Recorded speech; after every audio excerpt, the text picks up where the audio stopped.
जेलों में कैदियों के साथ जाति के आधार पर हो रहे भेदभाव को चिंताजनक बताते हुए सुप्रीम कोर्ट ने बुधवार को केंद्र सरकार, उत्तर प्रदेश, झारखंड, पश्चिम बंगाल सहित 11 राज्यों को नोटिस जारी कर जवाब मांगा है।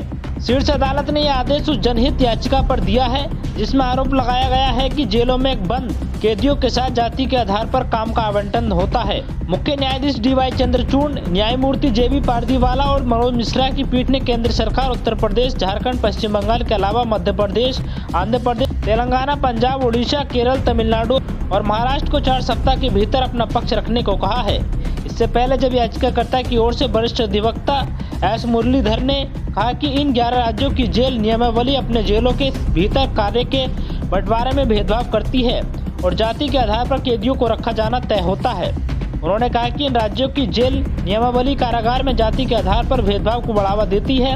वरिष्ठ अधिवक्ता मुरलीधर ने पीठ से कहा कि कुछ गैर अधिसूचित आदिवासियों और आतंक अपराधियों से अलग तरीके से बर्ताव किया जाता है और उनके साथ भेदभाव होता है। इसके बाद शीर्ष अदालत ने वरिष्ठ अधिवक्ता मुरलीधर से इन राज्यों के जेल नियमावली को एकत्र करने और अदालत के रिकॉर्ड पर लाने का निर्देश देते हुए कहा कि याचिका पर अगली सुनवाई 4 सप्ताह के बाद की जाएगी। शीर्ष अदालत ने कहा कि ये बेहद ही महत्वपूर्ण मुद्दा है। ऐसे में हम सॉलिसिटर जनरल तुषार मेहता से याचिका में उठाए गए मुद्दों से निपटने में अदालत की सहायता करने का आग्रह करते हैं।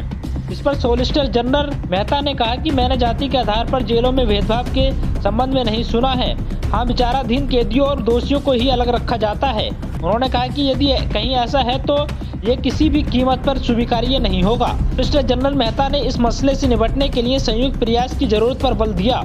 सुप्रीम कोर्ट महाराष्ट्र के कल्याण जिले की मूल निवासी सुकन्या सांतक की ओर से दाखिल जनहित याचिका पर विचार कर रही है।